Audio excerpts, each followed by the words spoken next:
Certamente o Senhor, o soberano, não fará nada sem revelar o seu plano aos seus servos, os profetas. O leão rugiu, quem não temerá? O Senhor Deus falou, quem não profetizará?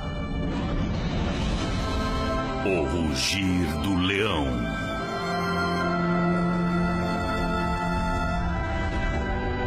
Versão brasileira, Up Voice.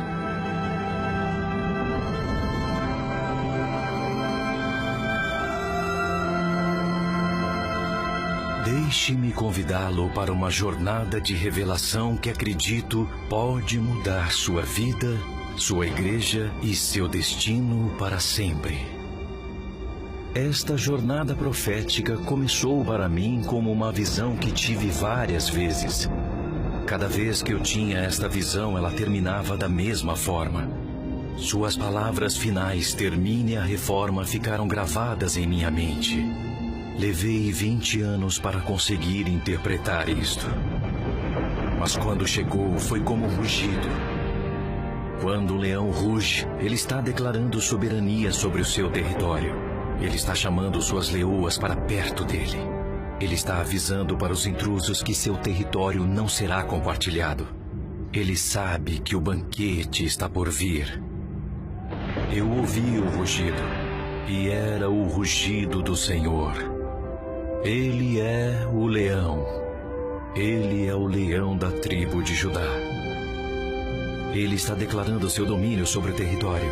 Ele está chamando sua igreja para o seu propósito do fim dos tempos. Ele está vendo sua vitória final e a glória que se seguirá depois.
A primeira vez imaginei que era o rugido de aplausos para o grande finale do fim dos tempos.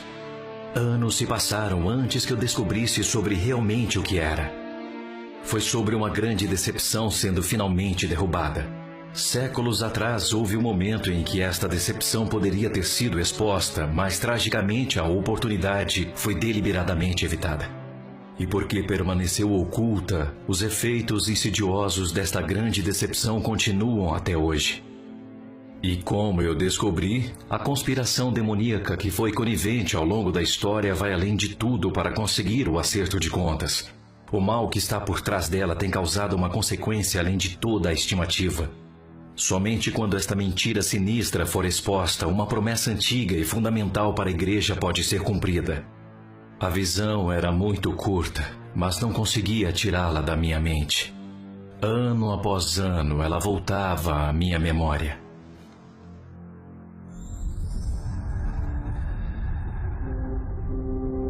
Vi um edifício impressionante com uma imponente entrada em estilo grego com pilares e escadas e um pátio pavimentado na frente dele.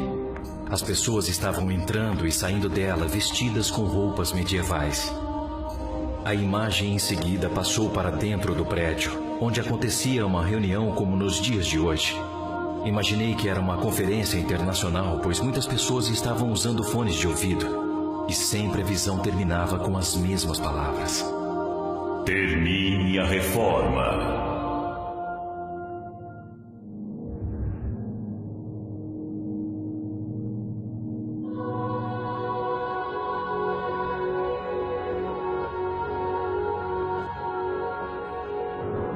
Isto aconteceu há 25 anos. Eu estava na equipe de uma grande igreja na Inglaterra.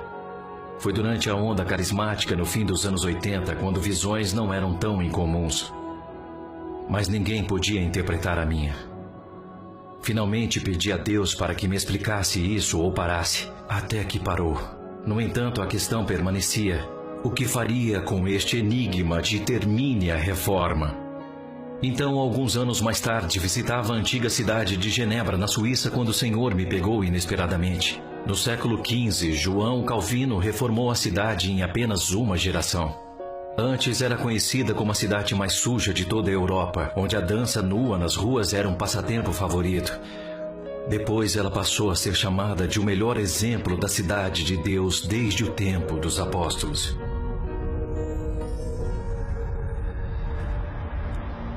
Enquanto eu passava por uma esquina, eu fiquei chocado. Lá entendi o último detalhe da minha visão. Era o próprio edifício que tinha visto em minhas visões. A Catedral de Saint-Pierre, onde Calvino pregou a reforma.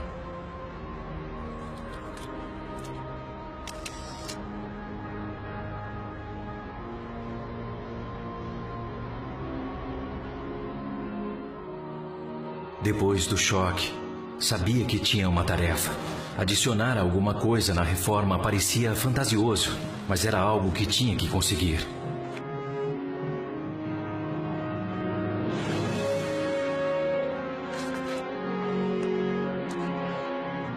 Então comecei a estudar a reforma. Era um amplo assunto que me fascinou, mas foi mais do que jamais poderia imaginar.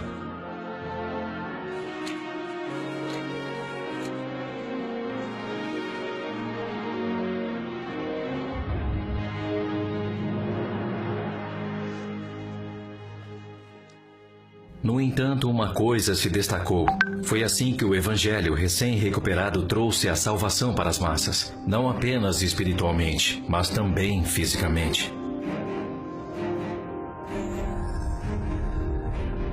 A vida era cruel na Europa medieval, e no topo de tudo a Igreja Católica acrescentou novas sobrecargas. O medo de espíritos malignos, purgatório e condenação eterna prevaleceu. As pessoas estavam clamando. Como nós podemos estar bem com Deus? Com certeza existe uma maneira melhor de viver. Qual o melhor jeito de cuidar das famílias? Como cuidar dos pobres?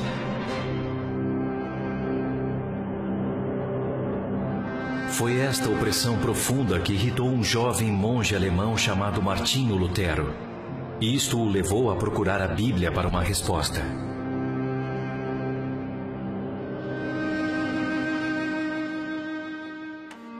O alívio veio no ano de 1513, quando ele entendeu o significado de uma justiça que vem do início ao fim pela fé. Neste ponto, ele sentiu como se tivesse passado pelas portas do paraíso.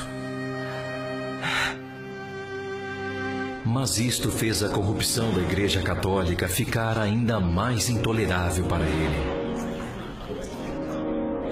A venda de indulgências que afirmam libertar as almas do purgatório foi a última gota. Então, para desafiar a Igreja, ele dividiu seus pensamentos em 95 teses diferentes e em seguida as fixou na porta da Igreja Castelo em Wittenberg.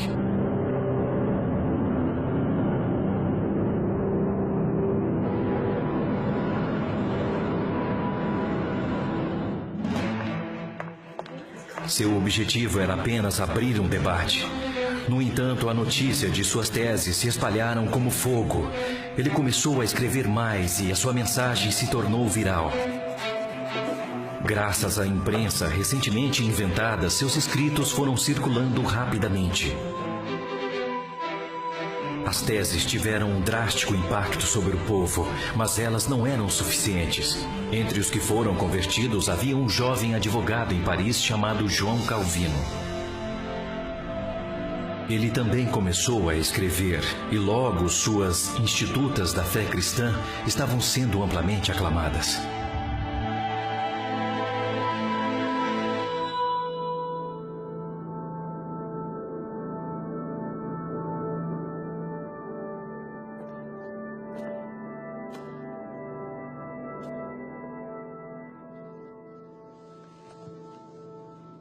Em 1536, o que só pode ser descrito como uma coincidência de Deus, as viagens de Calvino foram desviadas por Genebra. Os cidadãos tinham acabado de expulsar as autoridades católicas, fato que os deixaram sem liderança, mas abertos para a reforma. Sendo bem conhecido por conta de suas institutas, os genebrenses imploravam a Calvino para ficar e governar a cidade. Por esse motivo, ele concordou após relutar muito, e surgiram momentos difíceis tanto para ele quanto para Genebra. Mas através da aplicação fiel e rigorosa aos preceitos bíblicos, Calvino reprimiu a corrupção e impôs a sua visão de uma cidade visível de Deus. Genebra tornou-se rapidamente um modelo funcional da relevância do Evangelho em todas as áreas da vida. O caráter foi inteiramente baseado em retidão com Deus sem um padre intermediário. Foi completamente pela graça e totalmente através da fé. As respostas que antes eram encontradas na tradição da igreja, agora eram achadas na Bíblia, porque na Bíblia eram valores para toda a vida. Estes valores traziam a responsabilidade individual, a educação para todos, cuidados com os pobres, a prestação de contas com o governo e muito mais. Para aqueles que conheceram a antiga Genebra, sua transformação foi drástica. Sua influência logo se espalhou, já que ficava no meio de rotas comerciais que funcionavam tanto norte-sul quanto leste-oeste. Então, esta pequena cidade-estado, construída sobre os princípios bíblicos, tornou-se um modelo que poderia funcionar para toda a nação.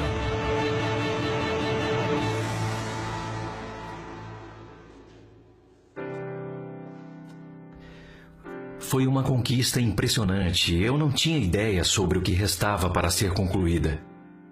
Muitas coisas foram manifestamente incompletas. Mas isto não foi surpresa, já que não havia tanta coisa para fazer e tão poucos reformadores para realizar. Desde então, no entanto, muitas lacunas foram preenchidas, e de algum modo isso me deixou com mais perguntas. O que Deus realmente quis dizer com a frase "termine a reforma"? Então, um dia me deparei com uma história que me fez ligar alguns pontos. Genebra tornou-se uma cidade de abrigo para os refugiados da Reforma Protestante. Como resultado, sua população dobrou de 10 para 20 mil. Contudo, em contraste total, um outro grupo de pessoas foi excluído. Eles eram os judeus que foram proibidos de viver em Genebra. Muito antes da reforma, o antissemitismo tinha sido espalhado em toda a Europa.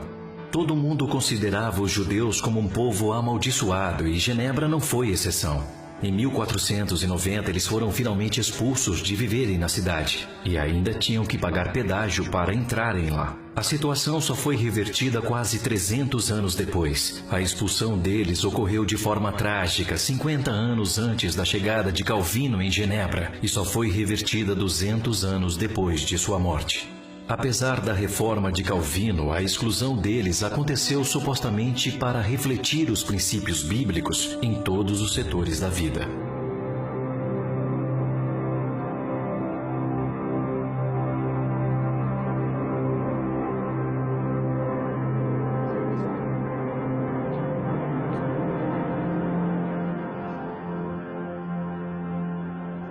Independente de tudo que a reforma mudou, o antissemitismo não foi tocado por ela. Calvino não usou seu modelo de cidade de Deus para resolver a questão. A mensagem dele parecia dizer que qualquer coisa que o evangelho recém-recuperado estivesse mudando não alterava a visão que sempre tivemos do povo judeu. A grande questão foi por quê? Na verdade, Calvino não tinha coragem? Ou apenas não era a prioridade dele? Ou poderia ser uma grande escolha intencional? Tive que descobrir sobre a atitude dele para com os judeus. Mas para chegar ao fundo da questão, decidi começar com Lutero. Logo descobri que seu pensamento final sobre o antissemitismo não era seu pensamento inicial. Primeiro, ele havia tentado lidar duramente com isto. Ele estava revoltado com a demonização dos judeus na igreja. Então ele censurou isso, dizendo: eles estão lidando com os judeus como se fossem cães e não seres humanos. Eles os amaldiçoaram e apreenderam a riqueza deles. Gostaria de pedir a todos para lidarem gentilmente com os judeus e que os instruíssem nas Escrituras. No caso de esperarmos que eles venham até nós, poderíamos recebê-los com bondade e também deixá-los viver em completa harmonia conosco. Mas e se alguns permanecerem obstinados, o que faremos? O Vaticano o chamou de meio judeu por isso. Lutero jogou o jogo deles e respondeu: Eles, os judeus, são irmãos de sangue do nosso Senhor. Se fosse conveniente se vangloriar da carne e do sangue, os judeus pertencem a Cristo mais do que nós. Por isso, meus queridos papistas, peço que quando estiverem cansados de me acusar de ser um herege, que comecem a me insultar como judeu. No entanto, os judeus não se converteram como Lutero esperava. Ele ficou indignado. Ele virou-se amargamente contra eles e os amaldiçoou. Queimem suas sinagogas e escolas. O que não irá queimar, enterrem. Que nem pedra nem lixo permaneçam. Do mesmo modo, invadam e destruam suas casas. Tirem seus livros de orações e seus talmudes, porque neles não há nada mais do que impiedade, mentiras, maldições e palavrões. Proíbam que seus rabinos ensinem, sob pena de morte ou lesões graves.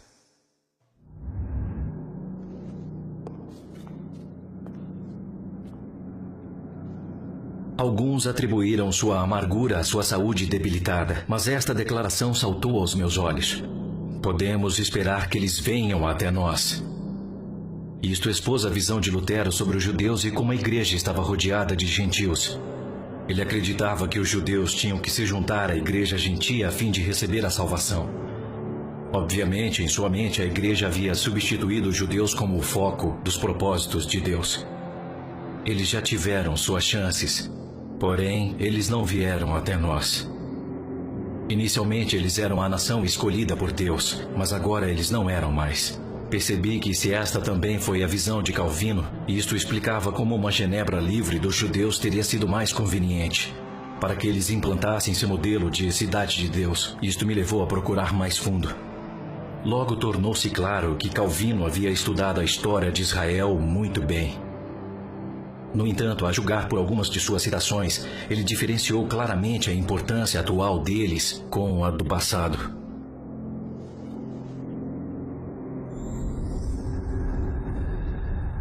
Quando mais educado, ele escreveu: Eu tive várias conversas com muitos judeus.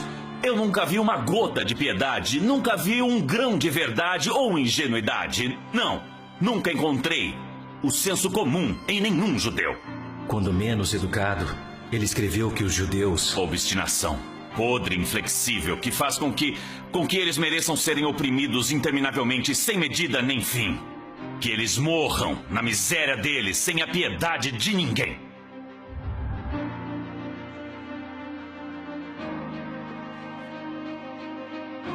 Então verificou-se que Calvino estava na mesma página que Lutero sobre os judeus que não tinham vindo até nós. Ele confirmou isto mencionando o que diz em Romanos 11, versículo 26, e assim todo Israel será salvo. O comentário de Calvino foi que o Israel de Deus é o que Paulo chama de igreja. Usando Gálatas 6, versículo 16, que fala do Israel de Deus, ele reforçou sua posição e disse: Existem duas classes que levam este nome. A suposta Israel, que parece ser tão à vista dos homens, e o Israel de Deus.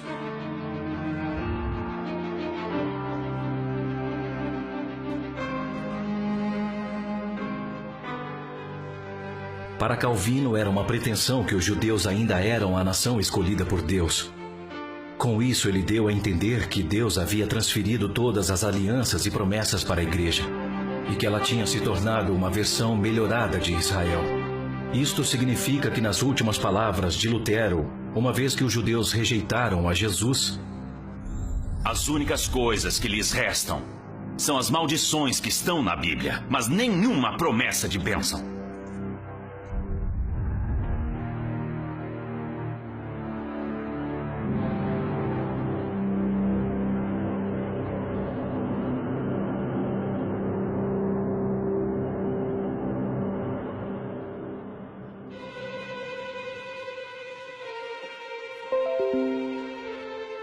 Tudo apontava em uma direção. A mensagem que a igreja tinha substituído Israel foi costurada do evangelho recém-descoberto. Como os judeus eram vistos como um povo amaldiçoado e a vida das pessoas havia mudado radicalmente, ninguém contestou isso.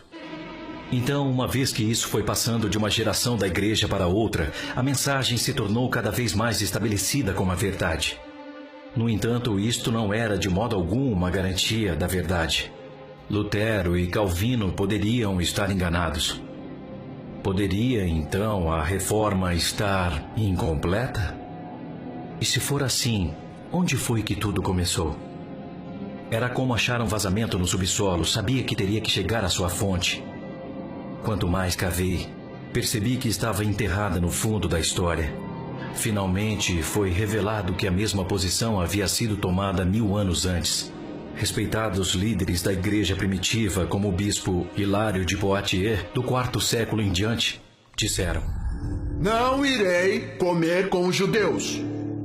Os judeus são um povo que sempre persistem na iniquidade e glorificam a fraqueza. Jerônimo, que foi um produtivo autor e um sacerdote poderoso, mais tarde reconhecido como santo, escreveu que nunca poderia haver expiação para os judeus, pois Deus sempre os odiou. Eles foram os assassinos de Cristo. Os cristãos devem sempre odiar os judeus. Bispo João Crisóstomo, que era verdadeiramente muito respeitado como um teólogo, publicou 8 sermões expressando seu intenso ódio contra os judeus, dizendo: Porque Deus odeia os judeus, e é dever dos cristãos odiá-los também. A sinagoga é pior do que um bordel. É um covil de patifes e é uma fábrica de animais selvagens.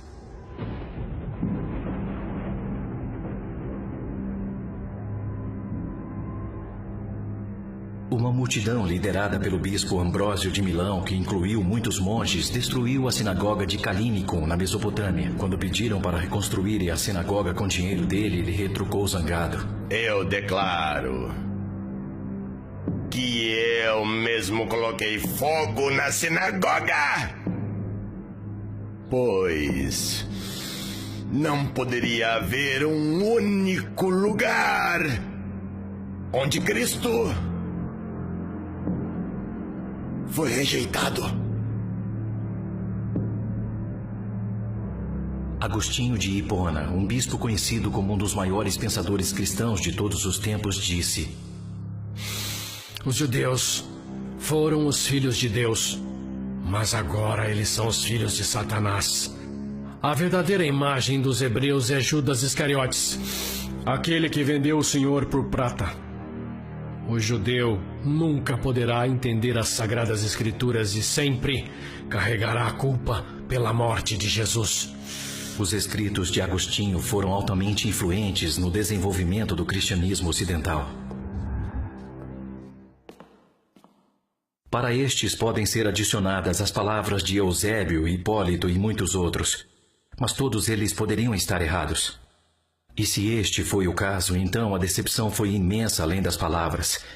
As escrituras sobre as promessas de Deus para Israel como uma nação continuavam vindo à minha mente.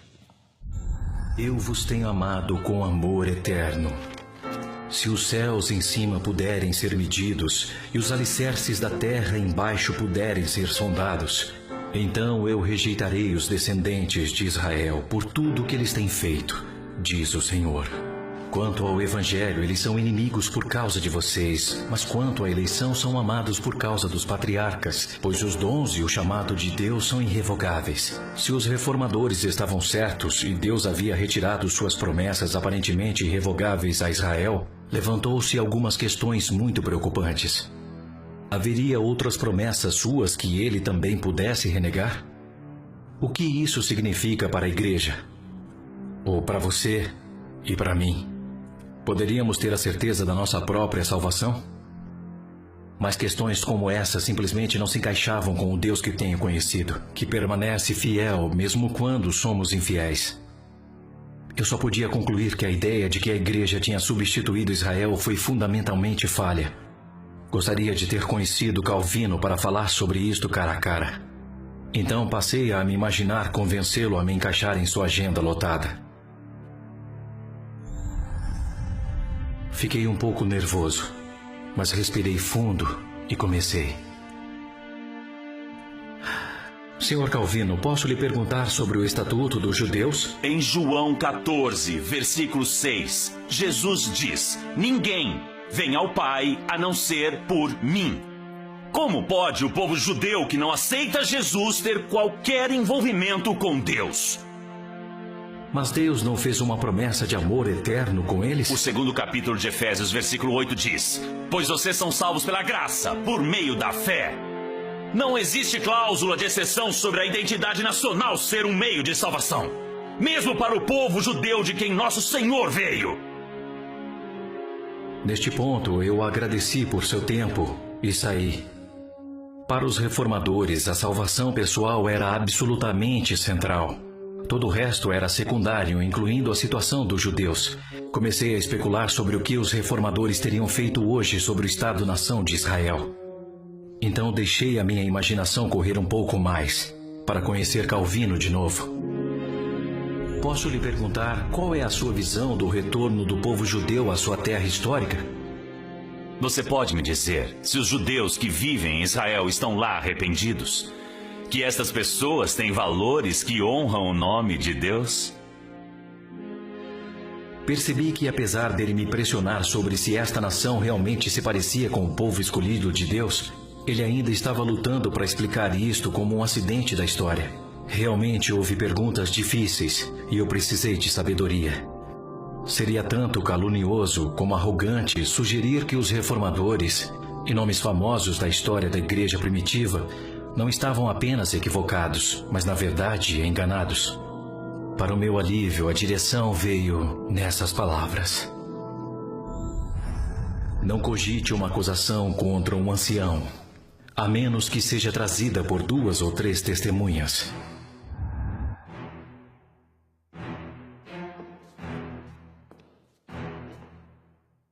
Percebi que poderia convocar 3 testemunhas: a cidade de Genebra, o povo judeu e a igreja protestante. Assim como uma árvore é julgada pelos seus frutos, cada testemunha poderia falar sobre a reforma. Então me imagine entrando no tribunal e convocando a primeira testemunha, a cidade de Genebra. Para a cidade de Genebra, conhecida como a cidade da reforma, eu pergunto: o que aconteceu com você depois da reforma?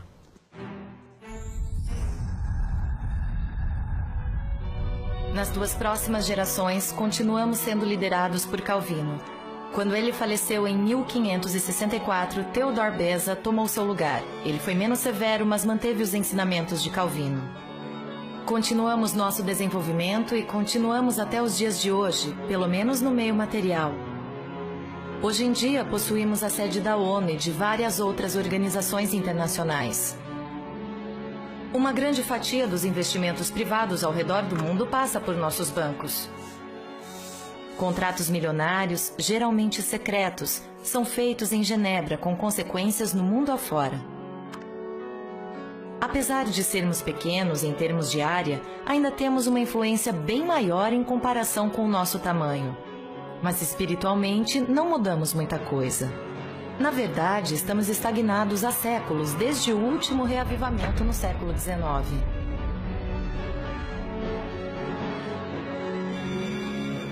Voltando ao século XVIII, quando Voltaire desembarcou aqui, ele disse: procurei um pastor que acreditasse em Deus, mas não encontrei um sequer. O iluminismo também já tinha sido minado. Era como uma infiltração terrível nas colunas de uma fundação. Começou no fim do século XVII, quando colocamos o racionalismo, o pensamento humano, em primeiro lugar. O racionalismo trouxe tantos avanços que acabou ganhando grande credibilidade. Então qualquer coisa lógica que não podiam provar era considerada mentira, especialmente a fé. Isso deixou a nossa igreja enfraquecida. O racionalismo tentou fazer o evangelho parecer relevante, reduzindo-o somente ao que a lógica racional aceitaria. Os corações dos pastores foram esfriando quando Jesus foi reduzido a nada mais do que um professor com ensinamentos iluminados. O ceticismo e a crítica substituíram a fé. E praticamente tudo o que Calvino tinha realizado aqui em termos espirituais foi desfeito dentro de 150 anos. O mesmo aconteceu para nós como para a igreja em Éfeso. Nós abandonamos o nosso primeiro amor. Nós só podemos tentar lembrar a altura a partir da qual nós caímos. Nosso candelabro foi removido e, para além de alguns feitiços breves, não foi substituído. Obrigado, cidade de Genebra. Terminamos por aqui.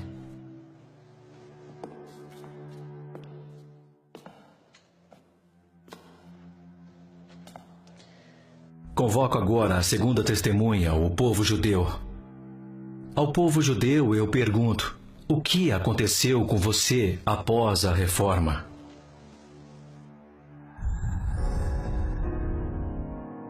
Para nós, a reforma não mudou absolutamente nada. A cruel perseguição que sofríamos continuou sendo realizada. Não mudou nada. Você sabe muito bem do que eu estou falando. Deixe-me apenas dizer alguns nomes, como Kristallnacht, Auschwitz, Dachau, Ravensbrück. Como poderiam tais atrocidades serem feitas a nós apenas por causa da nossa identidade? Como Hitler poderia alegar que em perseguir o nosso povo, ele estava simplesmente fazendo o que a igreja tinha feito por 1600 longos anos? Eu poderia dizer mais coisas, mas será que eu realmente preciso falar mais?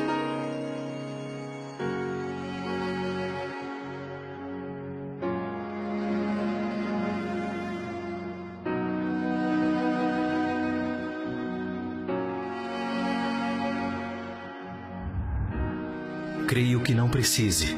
Respeitamos profundamente o seu testemunho, povo judeu.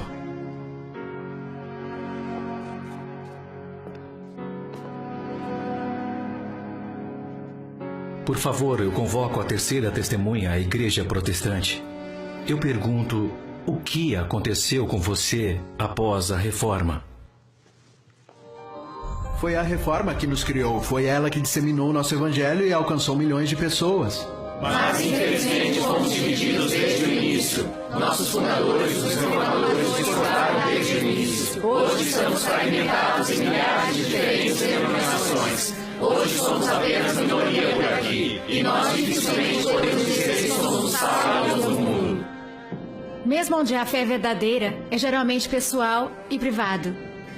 Assim como colocamos e tiramos uma peça de roupa, é desse jeito que expressamos a nossa fé, indo à igreja somente aos domingos. Alguém disse que a igreja está dormindo, enquanto Deus está chorando. Isso pode muito bem explicar por que enfrentamos tão pouca perseguição no Ocidente. Porque um tigre adormecido é muito menos perigoso que um tigre ferido. Muitos de nós temos uma religião, em vez de um relacionamento com Deus. Nós toleramos todos os tipos de injustiça. Nós coamos mosquitos, mas engolimos camelos. Deveríamos estar rugindo como um leão, mas a verdade é que estamos apenas fazendo um zumbido. Obrigado, Igreja Protestante, por sua honestidade. A prova era inegável. Apesar de sua incrível conquista, a reforma era gravemente falha e terrivelmente incompleta. Deixei o tribunal com o coração amargurado. Eu só imaginava o quão diferente teria sido se os reformadores tivessem enfatizado a imagem de Paulo em Romanos 11, que descreve como os crentes foram levados para Israel. Ao invés deles vindo até nós, nós é que deveríamos ter ido até eles. Isso certamente estaria de acordo com os propósitos de Deus para Israel. E que diferença teria feito a Genebra, ao povo judeu e para a igreja? Para Genebra, o lema de Calvino, Post tenebras lux, ou luz após a escuridão, acabou se tornando verdade. E se Deus quisesse usar novamente essa cidade como exemplo para o mundo, desta vez em face ao iluminismo, Poderia ter modelado como aplicar limites para o pensamento racional, ao invés de deixá-lo destruir os pensamentos sobre tudo. 150 anos de submissão aos propósitos de Deus para os judeus teriam sido um ótimo treinamento para isso. Porque em Isaías 55, versículo 8, Deus diz: "Pois os meus pensamentos não são seus pensamentos, nem os seus caminhos são os meus caminhos." Se Genebra dobrasse seus joelhos aos ensinamentos de Deus sobre o povo judeu e continuasse a persistir nisso, a sua igreja poderia ter resistido ao iluminismo. Também poderia ter descoberto que Deus tinha um propósito que, além de espiritual, era material. Quanto aos judeus, muitas violações contra eles poderiam não ter ocorrido. Eles poderiam ter sido menos preconceituosos contra o cristianismo e mais abertos para o evangelho. A nação de Israel poderia também estar sob menos pressão hoje, se a igreja tivesse entendido o seu significado. Mas, em seguida, para a igreja, o que aconteceria se tivessem entendido o significado de ser inserida em Israel?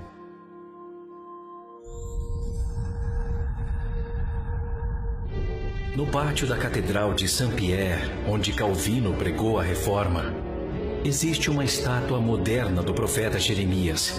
Curiosamente, o seu rosto se apartou do edifício, como se ele não pudesse suportar olhar para ele.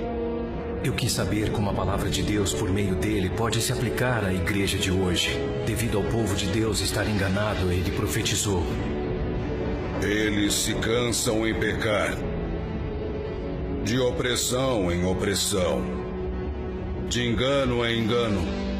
Eles se recusam a reconhecer-me, diz o Senhor." Quando ele viu 2 cestos de figos, Deus perguntou a ele o que ele via, e ele respondeu: "Os bons são muito bons, mas os ruins são tão ruins que mal podem ser aproveitados."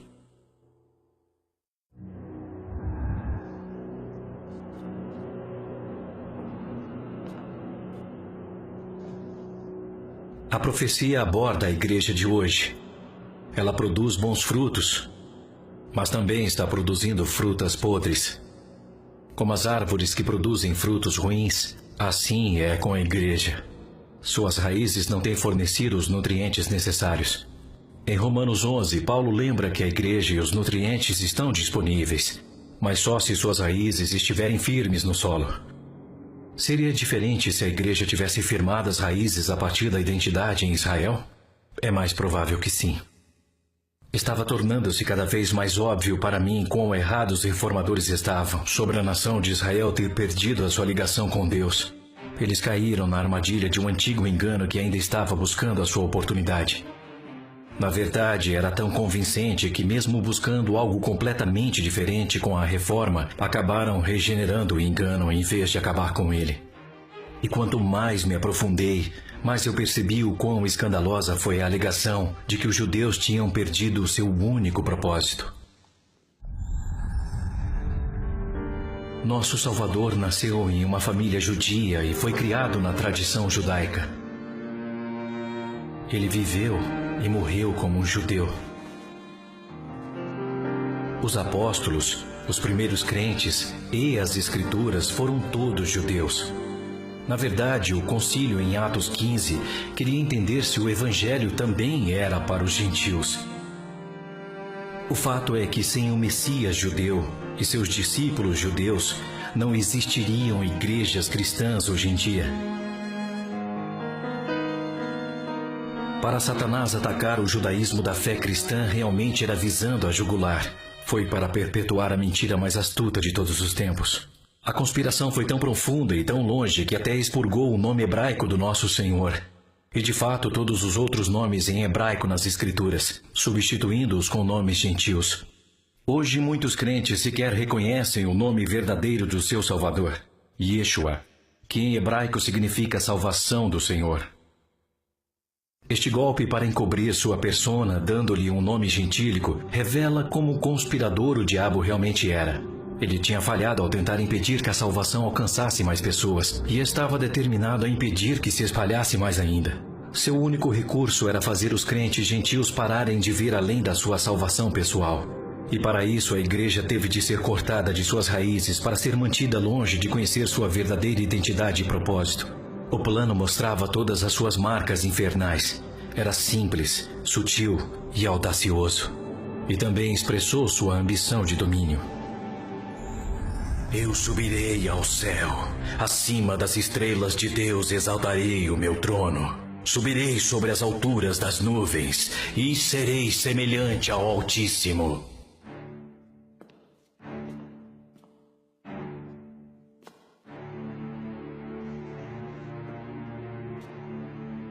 O plano do diabo também foi projetado para ferir a nação que Deus havia criado, e isso o irritava. Isso é claramente demonstrado quando ele sussurra para a igreja: Deus realmente disse que Israel ainda é significativa? A inferência era que se a salvação era pessoal e exclusivamente através de Yeshua, isso era a única coisa que importava.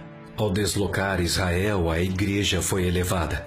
Acreditaram nessa mentira e perderam de vista a sua verdadeira identidade e herança. O poder inicial diminuiu e a igreja ia em direção à religiosidade. Ele tinha o controle sobre o evangelho enfraquecido e degenerou seu fruto. Quanto mais a igreja enfraquecia, menos objetiva se tornava e o sofrimento dos judeus parecia justificado. Até o momento da reforma, essa mentira estava tão enraizada que não foi vista no radar. Enquanto a mentira se entranhava no evangelho reformado, o diabo ganhou um novo fôlego de vida. E até hoje ele molda a compreensão de muitos crentes, que simplesmente não percebem o quão insidioso este antigo pensamento realmente é. Então, o que devemos fazer para anular este poder do inferno, uma vez que este enganou até os líderes da igreja primitiva, os reformadores? Bom, o poder do diabo para enganar nunca deve ser subestimado, mesmo estando próximo à sua destruição total.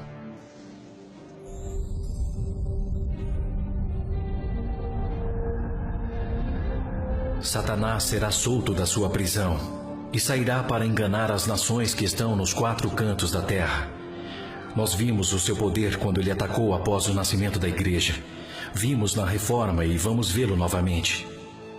E Yeshua advertiu que no final dos tempos a estratégia do diabo será enganar os eleitos, se isso for possível.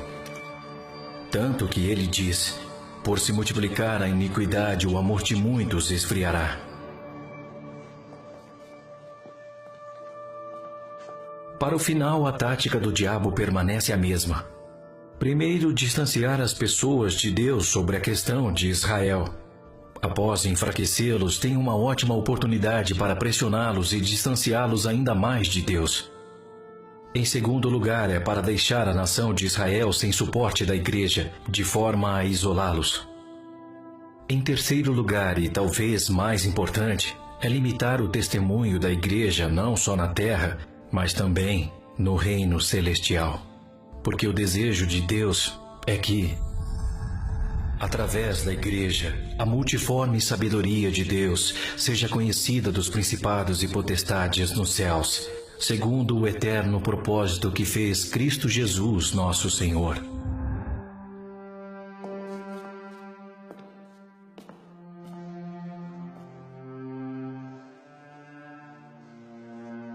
Quanto mais profundo eu ia, mais claro ficava o que precisava ser corrigido para completar a reforma. Mas eu ainda não tinha ideia do que isso significava na prática. Então o Senhor me deu a imagem de uma trepadeira que cresceu fora de controle numa parede de tijolos. Ela estava completamente enraizada na alvenaria, tomando toda a parede. Livrar-se da praga, arrancando ramo por ramo, levaria uma eternidade. A única solução era cortar a sua raiz com um machado afiado. Naquele momento eu entendi. Isso é exatamente o que tem que acontecer com o antigo engano. Se tentarmos apanhar cada pergunta difícil sobre o significado de Israel, estaremos parados na mentira para sempre. O machado tem que ir à raiz da mentira.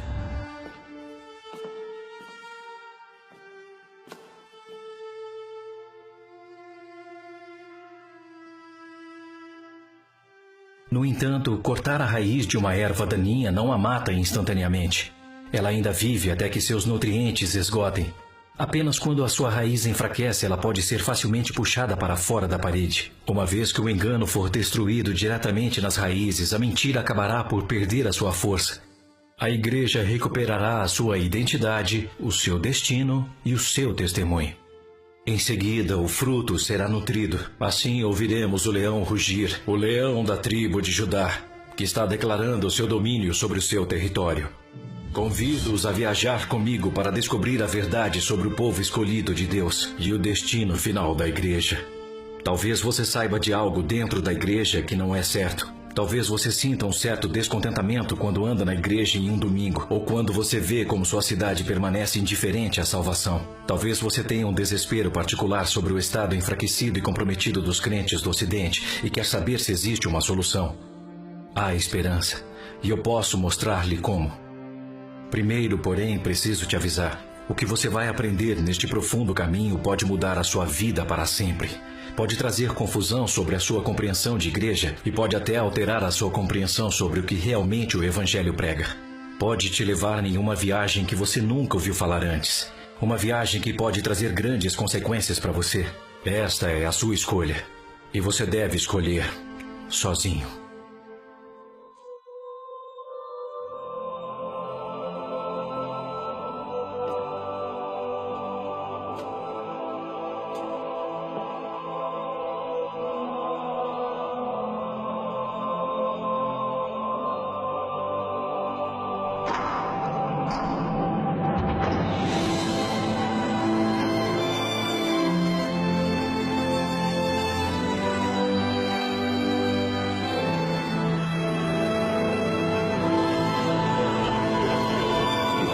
O incêndio por causas naturais causou uma grande destruição. A bolha imobiliária está afetando todo o país. O número de moradores de rua cresceu mais a cada ano. Nas manifestações, 3 crianças acabaram sendo atingidas. Pessoas sobrevivem morando no lixão. A polícia suspeita de um homem.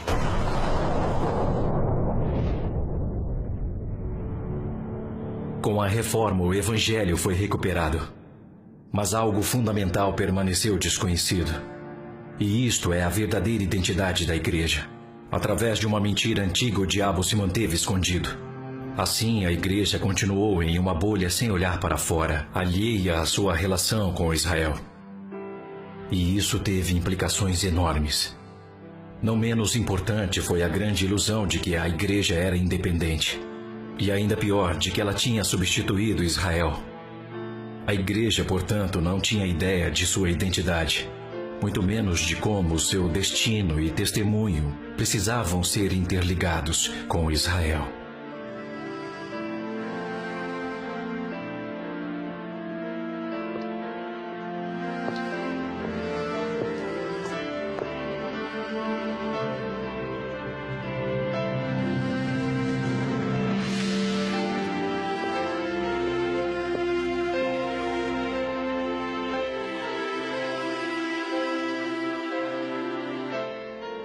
É por isso que, após a primeira parte da reforma ter perdido as forças, nosso testemunho ficou enfraquecido. E por isso que hoje, em vez de rugindo como leão, a igreja aparece e soa como leão que perdeu suas garras e cordas vocais. Assim, a reforma precisa ser concluída. Para que isso aconteça, um trabalho crucial ainda precisa ser feito. Os enganos dos antepassados têm de ser arrancados e jogados fora. As suas consequências têm de ser destruídas e derrubadas. Então, se a igreja deseja recuperar a sua identidade verdadeira, é necessário que se construa novamente. Para que isso aconteça, há 3 coisas que precisamos compreender. Em primeiro lugar, precisamos saber por que a igreja não pôde substituir Israel nos propósitos de Deus. Em segundo lugar, precisamos ver como a nação física de Israel e o corpo espiritual da igreja estão interligados nos propósitos de Deus.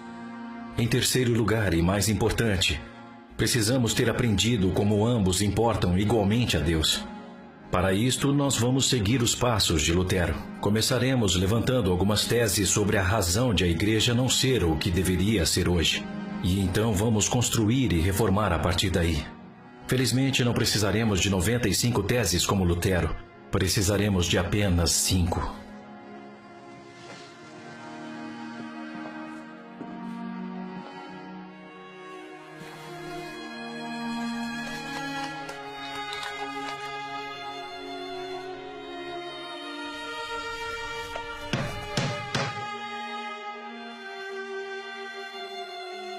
Tese número 1. É uma mentira que a Igreja substituiu Israel nos propósitos de Deus.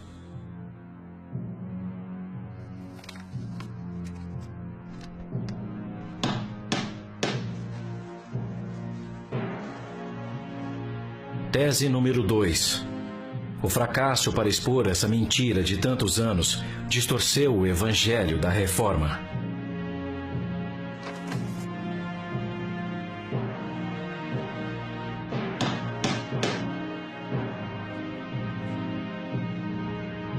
Tese número 3. Esse engano continua a ferir tanto a Igreja como o povo judeu.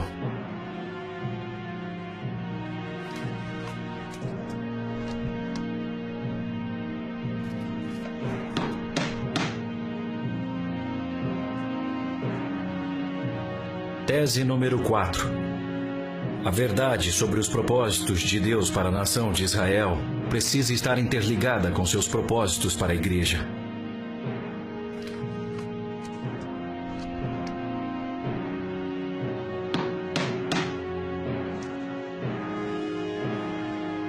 Tese número 5. A aceitação generalizada da verdade terá muitas consequências tanto para a Igreja quanto para a salvação de toda Israel.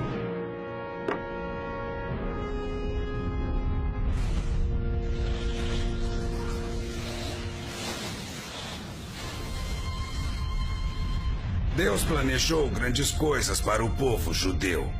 Em Gênesis 17, versículo 7, ele promete: eu estabelecerei a minha aliança entre mim e ti, por aliança perpétua, e a tua descendência depois de ti. E em Jeremias 31, versículo 37, Deus diz que: se puderem ser medidos os céus lá em cima e sondados os fundamentos da terra cá embaixo, também eu rejeitarei toda a descendência de Israel, por tudo quanto fizeram. Em Jeremias 31, versos 35 e 36, entendemos que essas promessas são incondicionais. Quando Deus diz: assim diz o Senhor, que dá o sol para a luz do dia, e as leis fixas à lua, e as estrelas para a luz da noite, que agita o mar e faz bramir suas ondas, declara: somente se falharem essas leis fixas diante de mim, deixará também a descendência de Israel de ser uma nação diante de mim para sempre. O propósito de Deus para o povo judeu é absolutamente único. Em Gênesis 12, versículos de 1 a 3, Deus prometeu ao povo judeu, através de Abraão: de ti farei uma grande nação, e te abençoarei, e te engrandecerei o nome. Sê tu uma bênção. Abençoarei os que te abençoarem, e amaldiçoarei os que te amaldiçoarem. Em ti serão benditas todas as famílias da terra. A intenção de Deus é que Israel irá refletir sua luz em um mundo escuro, a tal ponto que as nações dos gentios vão implorar por salvação em vez de escuridão. Em Isaías 49, versículo 6, Deus promete: também te dei como luz para os gentios, para seres a minha salvação até a extremidade da terra. Israel foi criada para trabalhar da mesma forma que acabamos com a escuridão em um quarto. Nós não empurramos a escuridão, nós simplesmente acendemos a luz. Israel é para ser o sistema de iluminação de todo o mundo, e Deus é para ser sua fonte de alimentação. O testemunho de Israel cada vez mais irá impactar as nações, reluzindo a luz do amor de Deus para a escuridão de um mundo perdido. Virar as costas para Israel é virar as costas para Deus. Os tempos mudam, mas a estratégia do diabo, não. Sua estratégia é a mesma que com Eva no jardim do Éden. Assim como ele se aproveitou dos eventos da igreja primitiva durante a história e depois da reforma, ele tenta se aproveitar ainda hoje com a mesma mentira. Será que Deus realmente disse que Israel ainda é significativa? Lutero batalhou para tentar descobrir como ser uma pessoa correta perante Deus, o que certamente mexeu com o coração das pessoas. Mas se Lutero tivesse enfatizado o que realmente é a salvação, que é a verdadeira justiça de Deus, a história da igreja poderia ter sido muito diferente.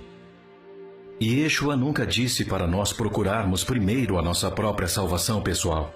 De fato, o termo salvação pessoal não é encontrado em nenhum lugar das Escrituras. Claro que as pessoas precisam estar em comunhão com Deus.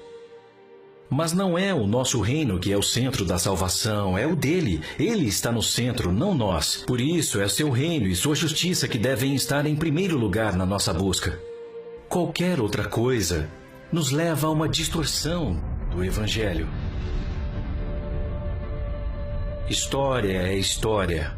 Nosso desafio hoje é como faremos isso.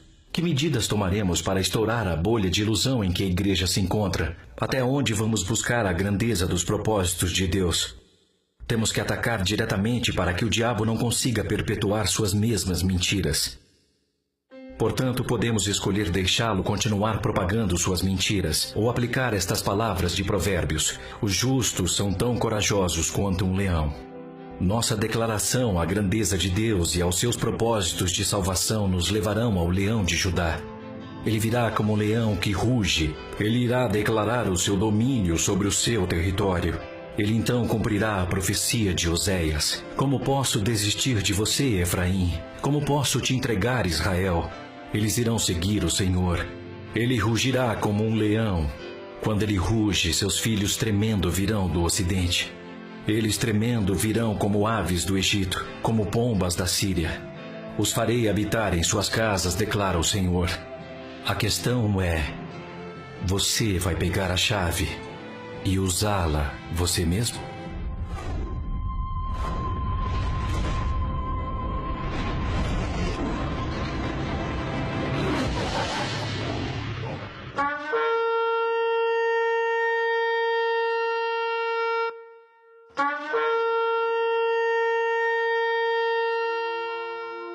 Muitas pessoas acham que a razão para o antissemitismo ferrenho nas igrejas ao longo de 2 milênios é porque Jesus veio ao mundo pelos judeus. E o inimigo ficou enfurecido com o povo judeu porque Jesus foi criado com eles. E isso está apenas parcialmente correto. Mas tem algo que chama muito mais atenção. Como, por exemplo, de acordo com Amós, no capítulo 9, Deus diz: naquele dia reconstruirei o tabernáculo de Davi. A palavra tabernáculo em hebraico quer dizer lar ou família. E naquele dia Deus reconstruiria a família de Davi, o povo judeu. E ele diz que Israel conquistaria o remanescente das nações. Mas não é só o remanescente das nações, porque Amós tenta descrever o que ele viu com seus olhos, mas ele não compreendeu que aquilo seria a maior seara de almas em toda a história do mundo. É isso que Deus quer: a salvação do mundo.